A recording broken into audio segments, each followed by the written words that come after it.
All right, we are approaching 12:05, so why don't we go ahead and get started. Thank you everyone for taking the time to be a part of our webinar today, which is a workshop on financing your business.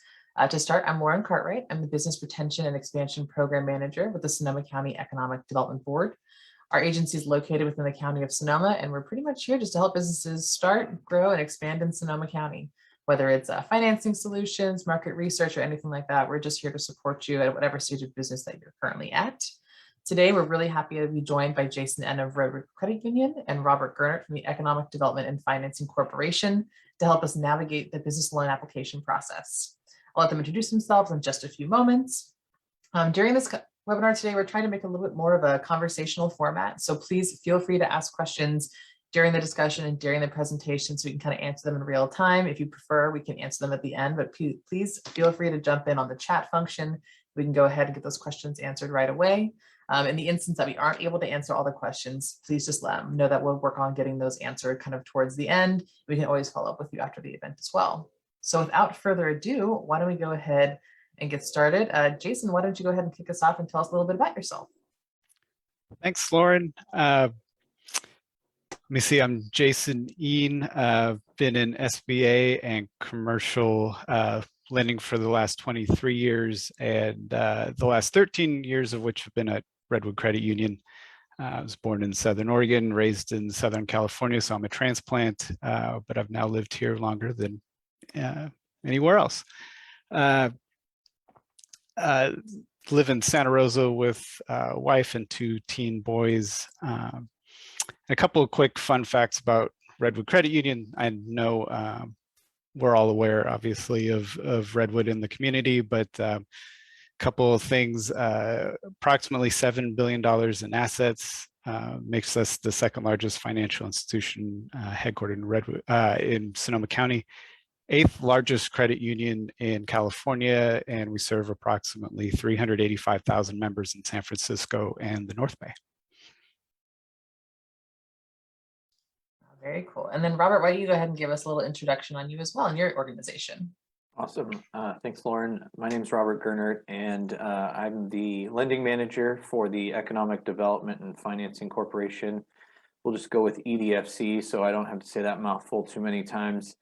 We're a nonprofit that's 25 years old, and we are a lender that functions as the lender of that handles all the businesses that fall through the traditional banking system. So a lot of times we handle a lot of startups or higher risk if you're unable to achieve traditional bank financing for some various reason.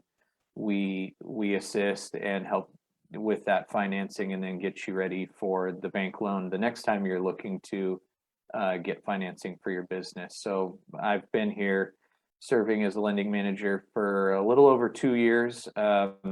Unlike Jason, I had no experience in lending prior to this, so I've kind of had a trial by fire through the pandemic and all the different changing landscapes. But we've grown our portfolio from just over $1 million to well over $3 million in that 2-year time frame. So we're pretty proud of the accomplishments we've made and have a significant amount of funding specifically for Sonoma County to help assist businesses directly in the Sonoma County area. And we partner up with Redwood Credit Union and the other traditional bank lenders because there's a lot of good clients out there who just can't quite fit the traditional banking model, and their risk is a little higher than the traditional sources would like to see. So we partner with the banks to help make sure that all the business community gets served with their financing needs. Thank you. And you kind of touched on a kind of an interesting component for today, whereas we're talking about traditional versus creative financing solutions. Do either of you want to kind of touch on the difference? Like you kind of mentioned, Robert, what EDFC does versus Redwood Credit Union, but looking at even a traditional bank versus a credit union, like what the difference is between those types of institutions, that can be kind of interesting for folks to learn about today too. Well, the difference between credit unions and banks is really just in structure. Credit unions are effectively owned by, it's a cooperative, effectively owned by its membership. So if you have an account with Redwood Credit Union, you are also, you own a share. So we like to think that we keep our members' best interests at heart. And a bank is typically operated by its board of directors and has shareholders.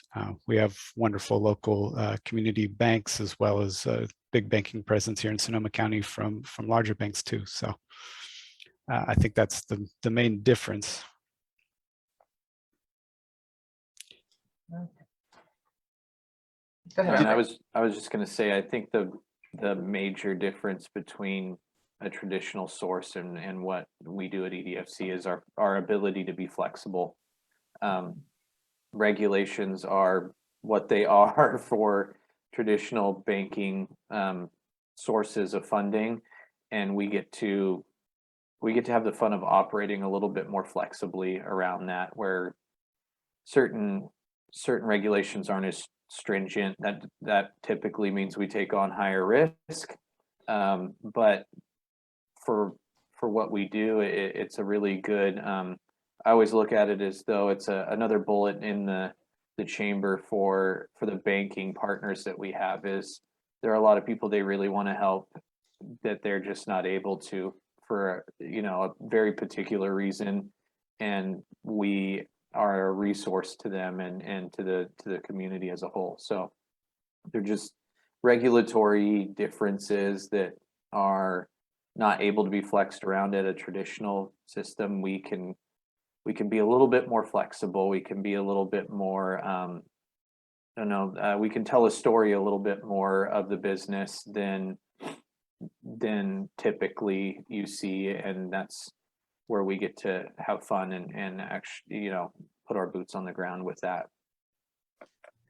So before we dive into the kind of do's and don'ts of the loan application process, which is a big part of today's workshop, maybe we can talk a little bit about, if someone's okay, they want to start a business, they want to expand.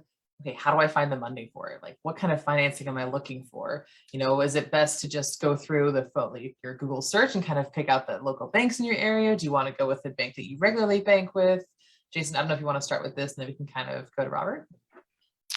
Sure. I think the easiest recommendation would be to talk to your financial institution where you plan on doing your business banking, or where you do your business banking.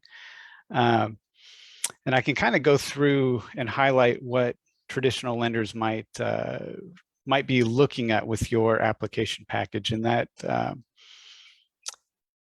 that can be boiled down, I think, in these are somewhat cliched, and you can find this information, a little bit of this information online, but the 5 C's of credit are still what a lender considers directly or indirectly in their loan decision.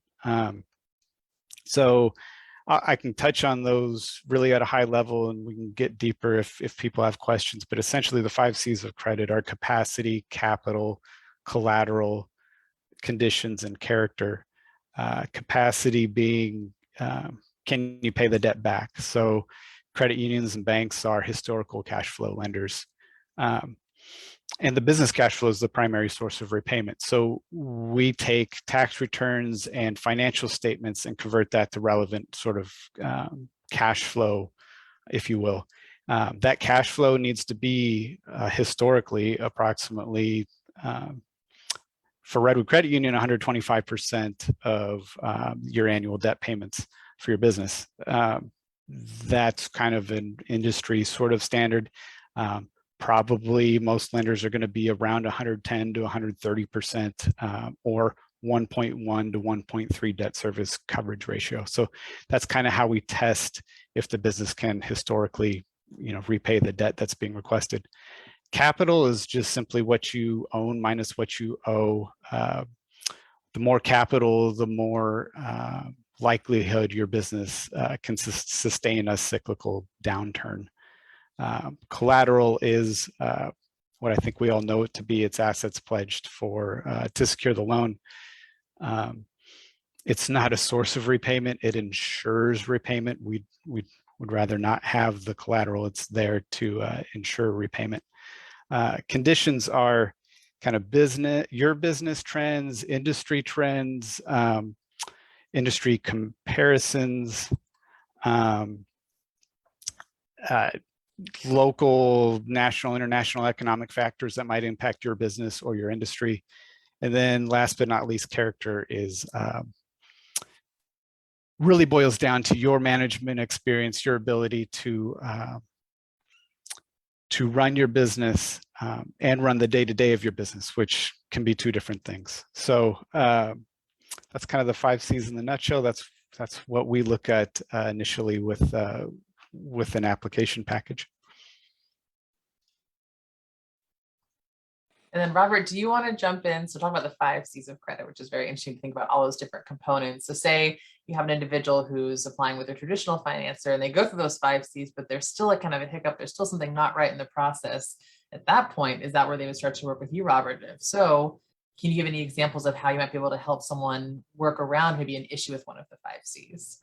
Yeah, I mean, we just like the bank rely heavily on the 5 C's of credit. It's something we review and determine, you know, credit worthiness of an applicant.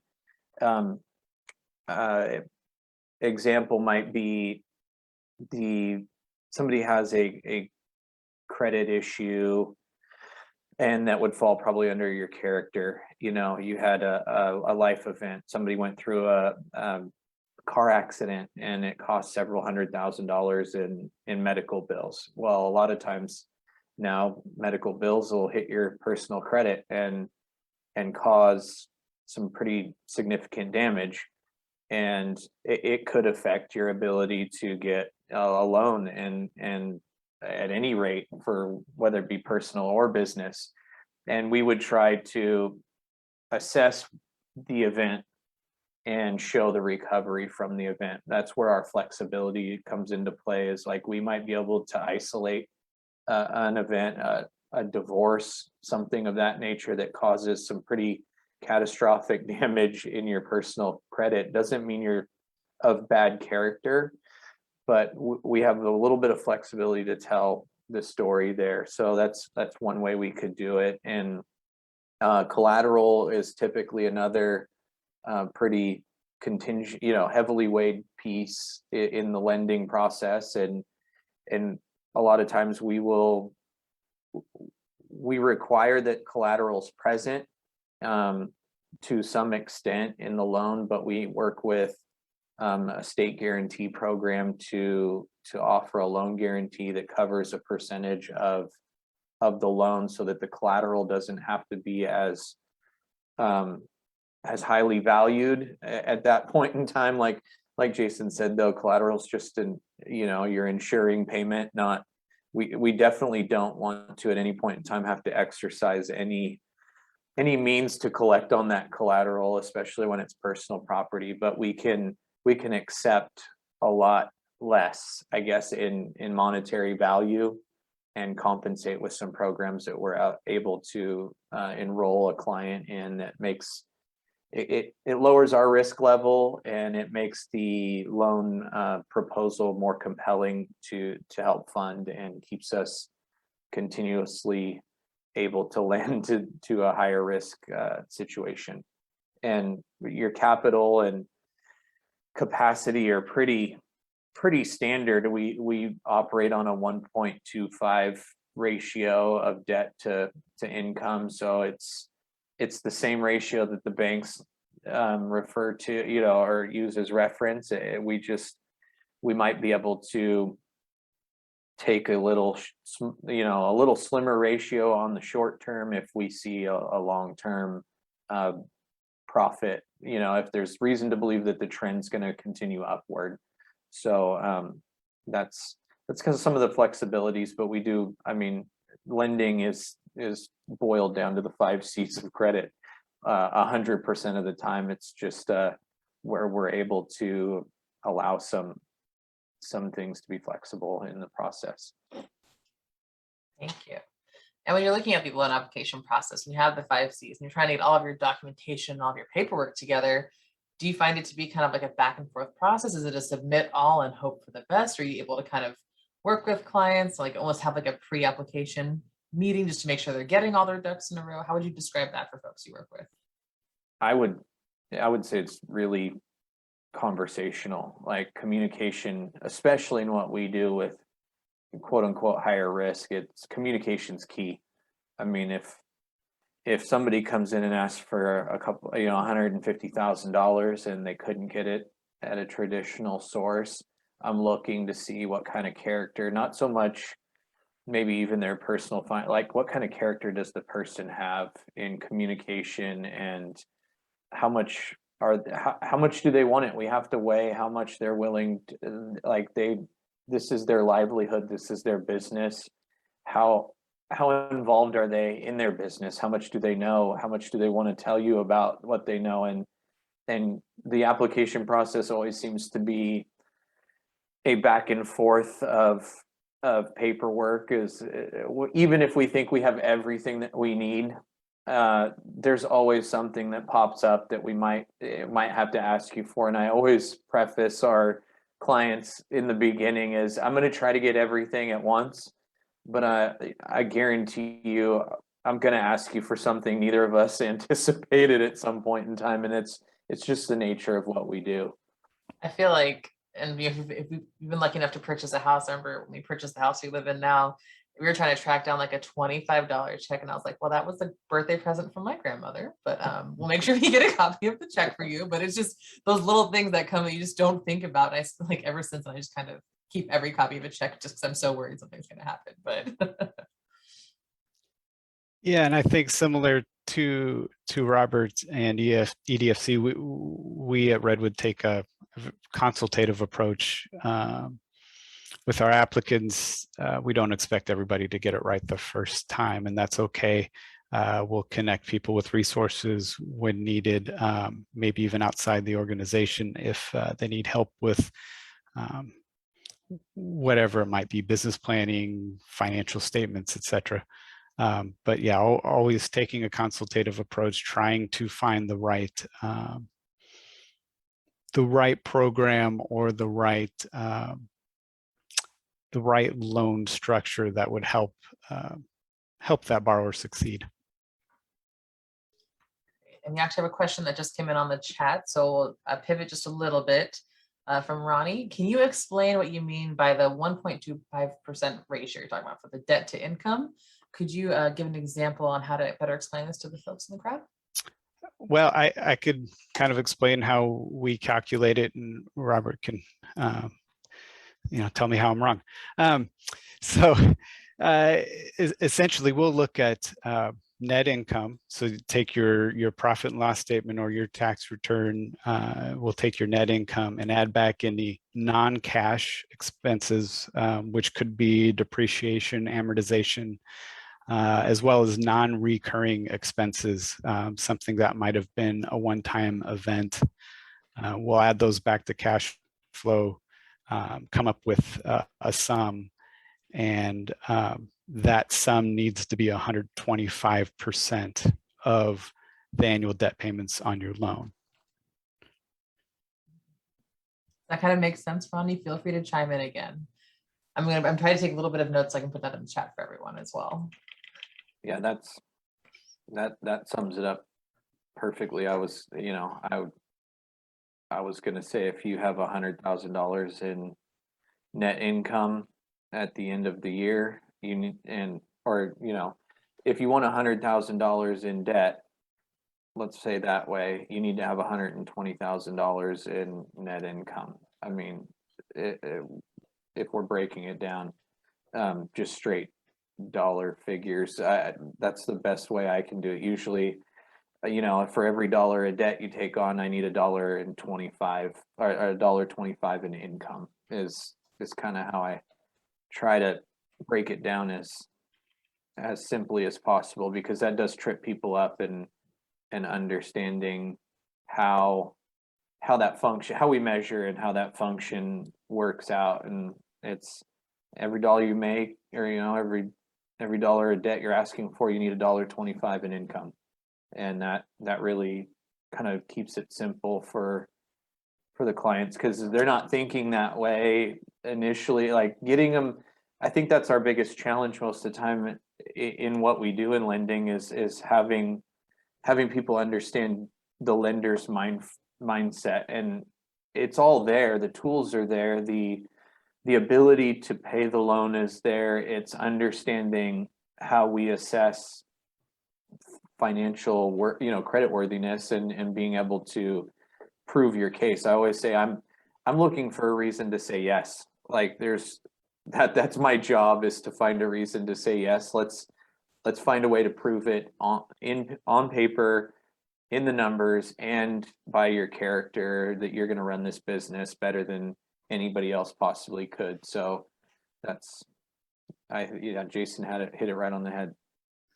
And then Ronnie, I'm going to go ahead and unmute you, so feel free to add on to your question as well. So just a second. All right, Ronnie, let me get you. I think you're unmuted, right? I think I am, and I just want to say thank you both. This really works for me. I understand it.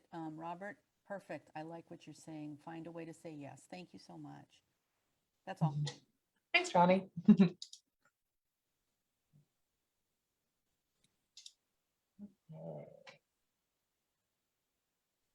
All right, if there's any other questions, we're good there. Jason or Robert, do you want to kind of tie anything in for talking about the debt to equity so far, or any kind of interesting scenarios you've come through? I know one thing I had written down was you mentioned industry trends, and I think getting a loan during a time of uncertainty and COVID is probably very interesting, challenging, and slightly scary for a lot of folks who are looking to start a business. So feel free to take it away. Well, yeah, it's a good point, and it's really difficult. I think I can speak for Redwood Credit Union, but every lender is going to look at the situation a little bit differently. I'd like to think that in making our loan decision, we're going to take into account, if it was an existing business, how that business did pre-pandemic. If it's a new business, frankly, we are seeing very strong balance sheets among our existing borrowers, meaning a lot of industries have received the assistance they needed, and business owners are, by and large, seeing results that are similar to before the pandemic, or maybe better. Obviously, some industries are still very heavily impacted, so it really depends industry by industry, but we'll take every situation into account differently. I'd also love to add, just in terms of strategy and working with your existing lender, I went through how a traditional a financial institution might examine like a traditional loan application. Credit unions and banks do have other arrows in their quiver, and that could be an enhancement like a small business administration loan, as the SBA. I've kind of referred to it earlier a little bit, but it's a federal government agency that allows us to make loans we wouldn't normally be able to make, by way of they guarantee a portion of the debt, and that guarantee mitigates some weakness in the credit. So we are able to look from time to time at startup businesses, but we do want to see that if we're using that guarantee to mitigate the weakness of lack of historical cash flow because it's a new business, we do want to see other things kind of line up pretty well. We want to see collateral, excellent business experience, that sort of thing. And sometimes when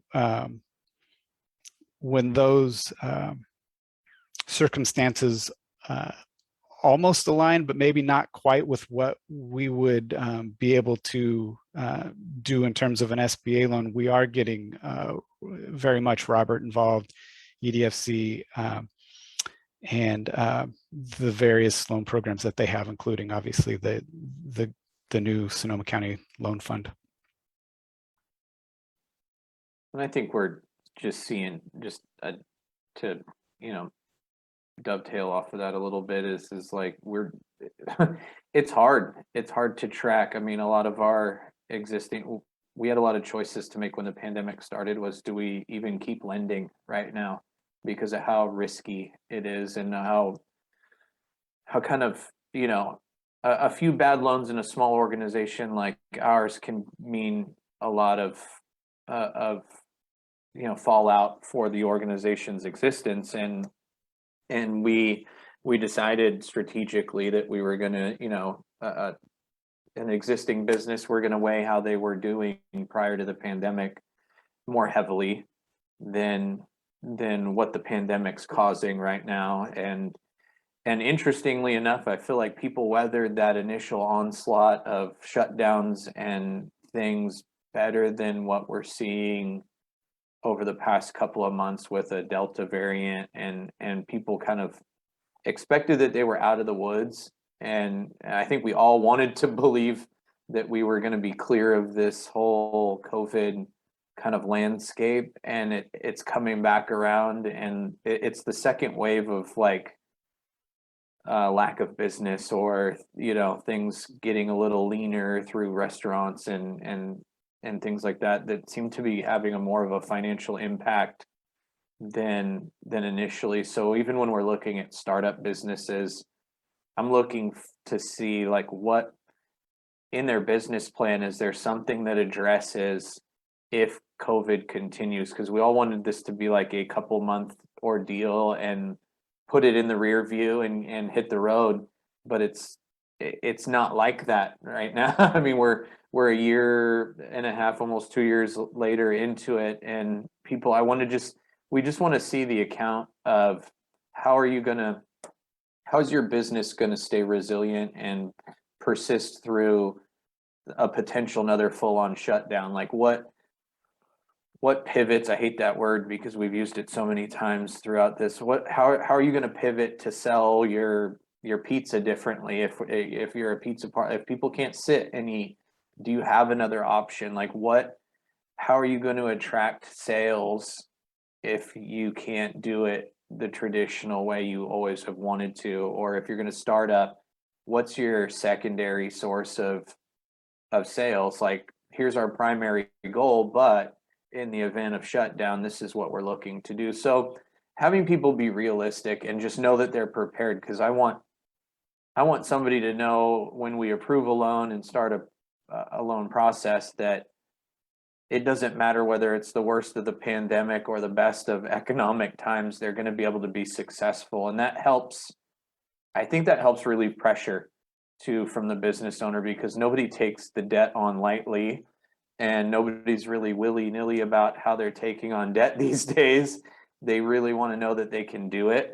And that's part of the process in applying and consulting and taking that approach. Is we're going to help show you that you can do it no matter what. You've done all the planning. Let's just really put the plan in place and work through it with you throughout the life of the loan. And then speaking of loans, so we're talking about SBA loans a little bit with Jason. Can you kind of talk us around a little bit about the revolving loan fund that we've partnered with the EDFC on? Essentially, we have two questions in here that are asking about loan dollar ranges, just more information in general, but I can kind of kick it off that the Economic Development Board, we applied for some funding with the Economic Development Administration, and then we partnered with EDFC to help create this revolving loan fund specifically for Sonoma County businesses. So that's where EDFC comes in. And Robert, since you are the master on the loan programming, I will let you take it away. Master's really a good word, but I don't know if I would call myself a master yet. No, we did engage with Sonoma County EDB on administering $1 million in funding for Sonoma County small businesses. So I think this was originally funding in response to some of the fires back in the day, which isn't really back in the day in California. It's every year. It feels like there's something that has to do with fires, but there was some emergency funding that was able to go out and was unable to be administered by the original organization that took it on. And we picked up the ball and are looking to help, businesses just do what they do. And really our loans range from, you know, we say under $5,000 to $250,000 because our capital pool isn't as deep as the banks. We have to cap it at a reasonable amount so that we get equal distribution across all of our service areas. So we really want to make as much of an impact with the $1 million in Sonoma County as possible. So we cap it $250,000, and then we will structure the terms as far as how many years and things like that according to how what's comfortable for the business. I mean, we don't want to do a $5,000 loan for 10 years. That doesn't usually make any good sense. But if a higher dollar loan calls for more years than 10, we can work through it. And, you know, if it's 15 and it's more comfortable and it makes sense, that's perfectly reasonable. We just have to have a really good reason behind what we're doing. And in the beginning, when I first started working here, I assessed kind of like our interest rates and things like that. And I felt like we were just a little high. I mean, like the interest rates were, peaking the double digits on a normal basis. Everybody was at 9 or 10%, and people couldn't understand why there wasn't interest in the loan programs. And I said, well, it's probably because they're paying too much darn money for what they're getting. And do we really need to do that? So we've kind of flexed that back, and I try to land in the 5 to 8% range with through the underwriting process and making sure it checks the boxes. But I want to do right by the business and not have them feel like they're getting a non-traditional source, but they're getting a really bad rate or something like that. And I don't function that way. I want to set people up for success. So yeah, I mean, that's kind of where we're at. Is we've done a couple of loans, so there's a little less than $1 million now, not a tremendous amount less, but we have done a few, and we're working on more, and that's what we're here to do, is make sure we serve Sonoma County well and get that money where it needs to go. And maybe we can talk. We have a question coming in. Thank you very much, Robert, by the way. We have a question coming in about, getting a 25K for startups. Maybe you and Jason can kind of talk about, we've mentioned maybe someone wants to go an alternative financing routes. They're going to go with EDFC, but maybe just loan amounts in general. Maybe certain banks have to have a certain threshold, and that's where the revolving loan fund can kind of help save the day a little bit, or maybe they cross all the 5 C's of credit, but they need to have a little bit more of a creative solution for getting the right amount of funding for their business. Well, I can kind of touch on that from a traditional lending perspective, and we're active SBA lenders as well, but we would normally finance a startup with what's called an SBA 7A loan. And there's a lot that goes into that application package.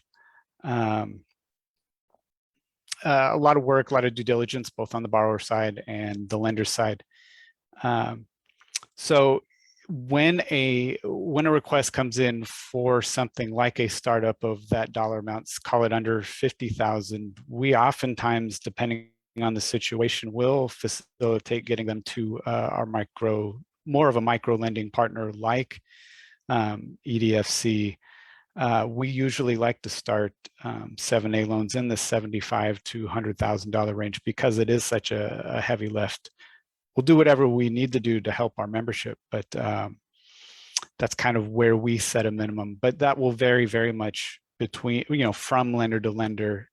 Some are active SBA lenders, some are not, and some are very active and will, go down pretty far in loan amounts. Some like to keep them higher. So that's from our perspective. And we do very much like to involve our local resources like EDFC.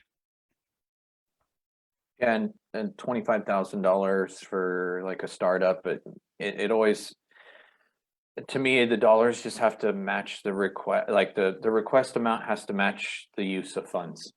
I mean, that's really where we were really paying attention to what's going on. If it's $25,000, what is it going to be used for, and how are we going to utilize it? It's entirely doable, and there's I know there's other micro lenders in the area, and we wouldn't want to exclude, the Working Solutions and People of the World who are really good at what they do as well as micro lenders. And but would we do it? Absolutely. We would do it. It just has, the use of funds has to be there, and the startup nature of the business has to show that they're going to be able to repay that $25,000 short, within short amount of time. We can't float $25,000 out there for a year and then hope that repayment starts at some point.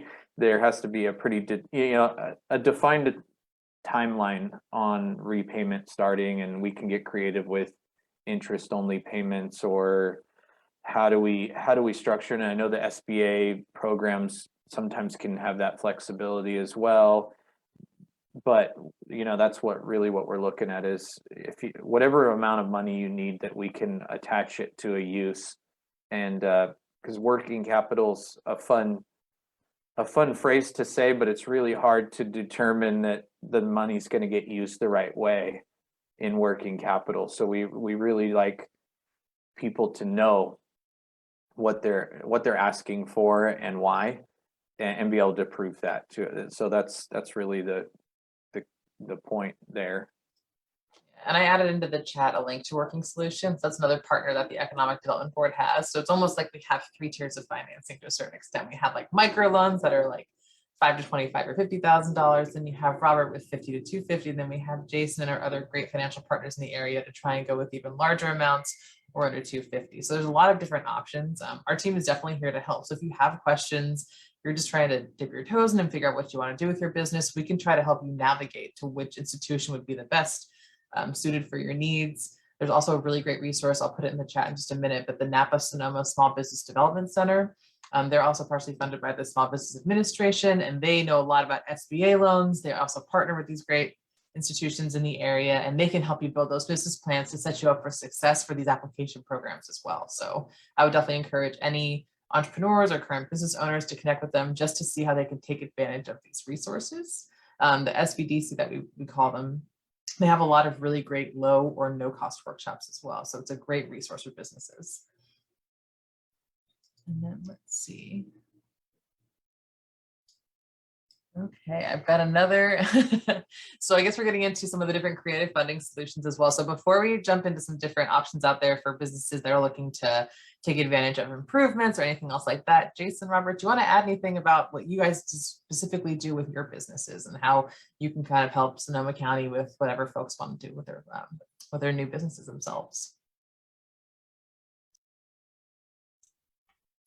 Well, I think I touched on it before, but in terms of just how my team handles an applicant, a new business applicant, we're really trying to take that consultative approach and match them up with the right product that's going to help them succeed. And would love for that to be a Redwood Credit Union loan. If it can't be for one reason or another, we want to match them up to the right product outside the institution, whether it be something like a microloan with Working Solutions, or it's maybe a slightly larger loan with EDFC. But beyond that, we do try to match them up with the right technical assistance that you were pointing to, as if, for instance, like you just pointed out, creating your business plan. You might need help with that, and SBDC, SCORE, there's some great local resources for that, as well as something like understanding your financial statements. Like we would love to see business owners be able to have that discussion about their financial statements when we have questions for them. And over time, we do try to match people up with that kind of technical assistance, obviously helping them as much as we can, but also having them talk to their CPA or financial advisor, or seeking out a class. That very topic is available at the SBDC. So it really just depends on the situation. Right. And I think that, that's what we get a lot of, well, not a lot, I should say. We do have funding for technical assistance in helping clients get through the application process and even technical assistance post-closing of the loan. So if, you know, we want to, well, I always tell them I'm going to be your best friend and, you know, for the next, you know, 5-8 years, you know, is we want to talk, we schedule post-closing, you know, either, you know, if they're a startup and I feel like maybe they're going to need help, there's going to be a learning curve. Let's make sure we're interacting. It could be monthly. Hey, I want to talk to you once a month for the first year, and I want to see where things are at, you know, and then maybe let's back it off to quarterly or twice a year. Let's just keep checking in. I want to review your financials with you and show you what could be going on. Identify a problem before it happens. Like we provide that technical assistance and even an existing business looking to get a loan and I don't understand why I couldn't get this loan. And now I'm talking to you. Well, let's look at it and spend some time doing that. So and if it outpaces our technical assistance or it's just outside of our specialty, that the SBDCs are great with that. And a lot of times we'll connect a client with a specific advisor and say, part of your conditions of the loan are to check in with this person at least every quarter, and they're going to work with you to get your business back on track. And, you know, so you don't have to seek this finance, you know, this type of financing again for whatever reason it might be. So we try to keep, you know, really hands-on approach, and it's relational. Like I always tell our clients, I'm probably your biggest fan outside of yourself by the time we do a loan, because I want to see them do well. Like that, I find myself a lot more invested in it than I ever thought I would be. And I love it. I love that part of the job is to drive through town or, you know, drive to different places and say, this is something that this is somebody we're helping. This is somebody we've helped. And this is how we got through it. It was rough for a minute, but you know, this is how we helped them and they were successful in what they did. And then, so here's kind of an interesting question before we dive into other financing solutions. So say we have this revolving loan fund for 15 years, right? And someone applies for it, you know, and they pay off within 8 years. Is there an ability, like if they want to say, okay, after 8 years, I accomplished X, Y, and Z in my business, and now I want to expand, I want to do this and that, can they reapply for more funding if they've, you know, proven to make the payments on time and everything? I mean, and even with the SBA loans, Jason, can folks, like if they're able to take advantage of these programs, can they continue to utilize them at any stage of their business? I've done multiple loans for one client. I mean, there's even recently there's been one that's had 8 years of history, paid off their loan, and then had an additional project that they wanted to accomplish that they couldn't get appropriate financing for anywhere else, and we re-engaged, and it makes sense, and we had to go through the process again, you know, the same way we did the first one, and they knew about the process and were able to facilitate getting paperwork in and showing us the cash flow, and all the same 5 C's that were there 8 years ago were there again, and we put it through the due diligence and underwriting and got it approved, and they're back in our system because they just couldn't quite access the financing they needed on the second go round. So we will definitely engage people again, and it vouches for their character a lot easier when you've been in the system before. Yeah, we want to establish a long-standing relationship. Our goal is never to make that one loan the first time and be done. We've had, obviously, you know, quite a few instances where we've made a loan for a new company or even gotten them into more of a micro loan. Then later, you know, they might need a line of credit, you know, term financing later and then an expansion SBA loan. I'm thinking of one scenario in particular where they received the micro loan, in this case from Working Solutions, came back, we did an SBA 7A loan for an expansion to a second location. Years later, needed to buy another new location, the real estate. So we use what's called an SBA 504 loan for that. So absolutely, that relationship is meant to be ongoing, never just one single loan. We want to be there to help you succeed throughout the life of your business. And then also I want to make sure I touch on too, we'll make sure we have more till you about 10 minutes left for Q&A as well. So feel free to drop anything in the chat, folks, if you'd like. We're also monitoring Facebook. But, if you're in the instance that, you have this specific capital improvement you want to make or some sort of project around maybe making your business more sustainable, more energy efficient, you need to do something with land acquisition. If you have something very targeted to your industry, like manufacturing, there are also a lot of different financial opportunities out there. The County of Sonoma has a specific division dedicated to trying to help businesses understand how they can make their facilities more energy efficient and more resilient. So they do free audits on your business, and they can help with some of the financing for the programs as well. There are also a lot of really great grant programs out there. So sometimes they're constant, sometimes they come every now and again, but there's one with the Bay Area Air Quality Management District right now that you can also apply for. And it's just keeping an eye out. I wish that there were always grants, because grants are, you don't have to pay them back in interest rates or anything, but it's just kind of keeping an eye out, trying to get involved with your trade associations so you can understand, they send out alerts and different financing opportunities come about. The EDB is always trying to get information out as soon as it's available, especially during COVID with the 9 rounds of applications for COVID-19 California Small Business Relief Grants, or this grant program that we had last fall. We're just trying to keep the information as relevant as possible. So I encourage you to just try and get involved, also just the networking with other businesses in your area too. Find out what they've done to get to their expansion points or how they started off, and just kind of learning what they're doing. It's kind of not best practices, but just trying to understand how many different ways you can really make this happen for folks. So let me see, all the questions are answered there. So I will drop any information on the Energy and Sustainability Division. Are there any other questions in the chat? I know we have a few more minutes with Jason and Robert today. I'm just very, very grateful that they were able to walk us through some of these just basics around loan application processes. I feel like there's so many different documents you have to pull together, and just starting a business is overwhelming in itself. So many different ideas, like, do I really want to go this direction? Is this really going to work? Will I find the clients I need? So I think in our efforts to try and just really pare down, is make it a very approachable process. Like, okay, well, here's how you go for your loan. Here are the different options. That's our goal here at the EDB. So let me see. Ronnie, we'll make sure that we get you on the list so you can get information on the grants as well. I see that in the chat. Does anyone want to raise their hand and they can ask a question without me dictating it to the group? We can also do that as well. I know we have about 8 people who have logged on to Zoom today.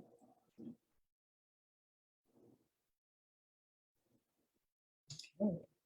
Well, and folks, I think we'll probably wrap up a few minutes early. Feel free, I will also put in the chat an email address. You can just send us a note if you have any questions. I'm happy to connect you to Robert or Jason as well. And Robert and Jason, thank you so much. Do you have any takeaways for the group today? Any last minute notes? I think we've covered quite a bit of it, and if we haven't overwhelmed you yet, feel free to get a hold of either one of us, and we'd love to work with whoever comes our way. Like that's what makes us tick. So feel free, and thanks for coming. Yeah, thanks, Robert. I echo that. Any way we can help business out there grow, succeed, we want to be there for you. All right, folks, well, have a great day, and hopefully we'll be in touch soon. The best of luck out there. Thanks, Lauren.